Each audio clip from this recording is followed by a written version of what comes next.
శాలిమరెడ్డి భార్య మల్లికాంబ గన్నది ఆదిరెడ్డి చౌదరి అయ్యో ఆదిరెడ్డి చౌదరి ఆదిరెడ్డి చౌదరి భార్య అమ్మవారు కాపుదల నీలమ్మ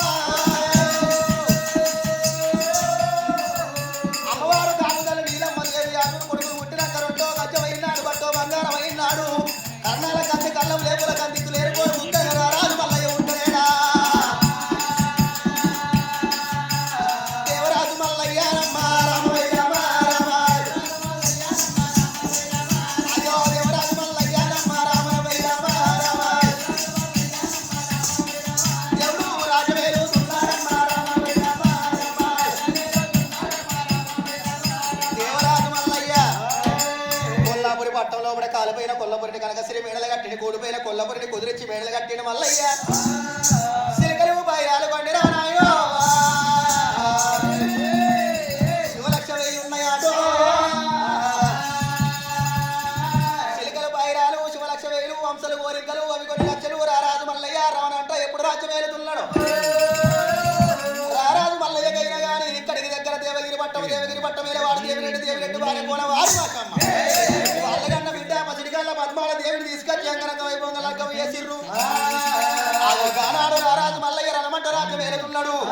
ముంగడ ముత్యాలు పోసుకొని పక్కన పౌడాలు పోసుకొని దేవరాజు మల్లన్న దాన తప్పులు చేదబట్టి దాన వల్ల రాయత్త ఉన్నడే రామో రామ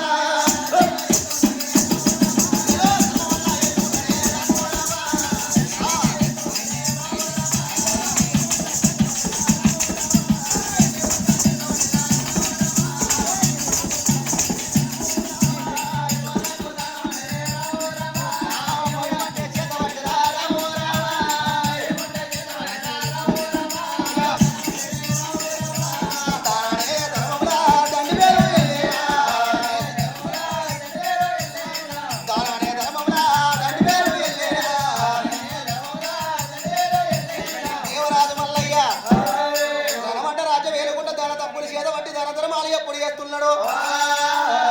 ఆరుగురు కాపు వాళ్ళైనా కానీ ఆడని నల్లగిట్ట రాగల కుంకుమ రాగల ఆరుగురు కాపులు చూడు పొద్దుగల లేసి ఎట్లను కొట్టుకొని ఎట్ల మీద కూడా వేసుకొని నల్లగిట్ట రాగల కుంకుమ రాగల చంద్రగిట్ట రాగల మేము అరగలు కొట్టాలి నాగళ్ళు కట్టాలి అని ఆనాడు ఆరుగురు కాపులైనా కానీ ఎట్లను కొట్టుకొని ఎట్ల మీద కూడా వేసుకొని నాగటి వారు భుజమందు పెట్టుకొని నల్లగిట్ట రాగళ్ళకు బయలుతున్నారు ఆరుగురు కాపళ్ళు అయినా కానీ గానాడు చూడు నల్లగిట్ట రాగల కుంకుమ రాగల ఎప్పుడు ఏడికి వ్యవసాయం చేస్తున్నారు ఆరుగురు కాపళ్ళు నల్లగిట్ట రాగల వ్యవసాయం వేయని కానీ ఆరుగురు కాపళ్ళ భార్యలైనా నెత్తి మీద మందగంపలు పెట్టుకొని మందగంప లోపల సర్ది పెట్టుకొని బాయికాడికి పోయి ఆరుగురు కాపళ్ళకు సర్దించి వస్తురాట గానాడు కనుకనేమి ఆరుగురు ఆడలైన కానీ నెత్తి మీద మందగంప పెట్టుకొని సర్దికి ఇచ్చేస్తానని బాయికాడికి ఎప్పుడు పోతున్నారు అందరికన్నా పెద్దది వజ్రవన్నెలకి కడగడాల వన్నెలకి కాదురా నాయన వన్నెలకి తన కడుపు కాల ఇచ్చిన దేవుడు మెచ్చి కొండవోను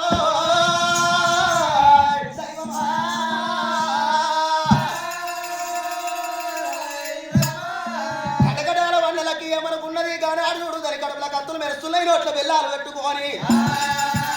ఆరుగురు మగవాళ్ళైనా కానీ ఎర్రటి ఎండల్ల గుమ్మడి పండు అనే ఆరుగురు మగవాళ్ళు ఎర్రటి ఎండల్ల ఎత్తు వరుసుకుంటే వ్యవసాయం చేస్తున్నారు నల్లగిట్ట రాగళ్ళు నదర దున్నుతున్నారు కుంకుమ రాగళ్ళు కుదుర దున్నుతున్నారు చంద్రగిట్ట రాగళ్ళు చెర దున్నుతున్నారు ఆరుగురు కాపుళ్ళు అక్కడ ఎర్రటి ఎండల వ్యవసాయాలు వాళ్ళు ఎత్తుంటే మేమైనా కానీ నెత్తి మీద గంప పెట్టుకొని బాయగాడికి పోయి సర్దించే కాలం వచ్చింది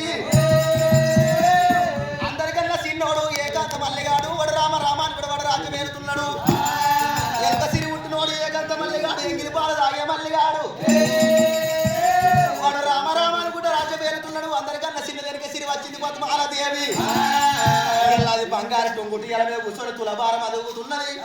అది తులభారం అది ఎందుకు కాలే మా ఆరుగురు మగవాళ్ళు ఎర్రటి ఎండల వ్యవసాయం వాళ్ళు ఎందుకు వేయాలి మా మొగళ్ళు వేసినట్టుగా మల్లిగాడు వ్యవసాయం ఎందుకు వేయద్దు మల్లిగాడు రాజ్యం ఏలినట్టుగా మా మగవాళ్ళు ఎందుకు రాజ్యం ఏలద్దా అని కడుపులో కత్తులు పెట్టుకొని నోట్ల బిళ్ళాలు పెట్టుకొని పుట్టిట్ల విసాలు పెట్టుకొని కటకటాల వన్నెలక్కమ్మ నాతోటి చెల్లెళ్ళకైనా కానీ మాటలు నేర్పుకుంటూ మూతి పట్టు వడుచుకుంటూ ముచ్చట్లు చెప్తున్నా అని ఐదుగురు చెల్లెళ్ళ దగ్గరికి పిలుచుకుంటున్నది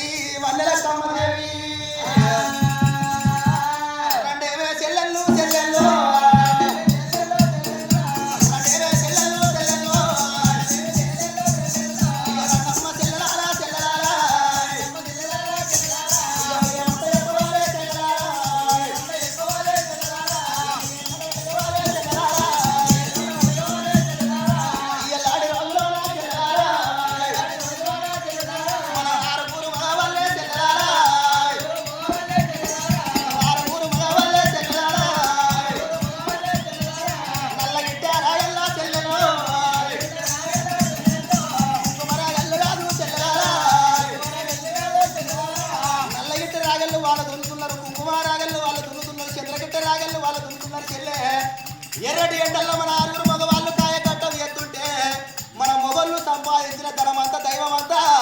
మల్లిగాడు రామ రామ అనుకుంటా రాజ్యం ఏలుకుంటా ధర్మాలు ఎత్తున్నాడు మల్లిగాడు ఎంక సీడి పుట్టిన మల్లిగాడు ఏకాంత మల్లిగాడు ఎంగిలిపాడు తాగిన మల్లిగాడు వాడు రణమంతా రాజ్యం ఏలుతున్నాడు ధనము దైవమంతా మంచి పెడుతున్నాడు ఊరి ప్రజలందరికీ అందరికన్నా చిన్నది మన వెనక సీడి వచ్చింది పద్మాల దేవి బంగారు టుంగు దిగాల మీద తుల భారం ఊగుతున్నది అది అయ్యో అందుకని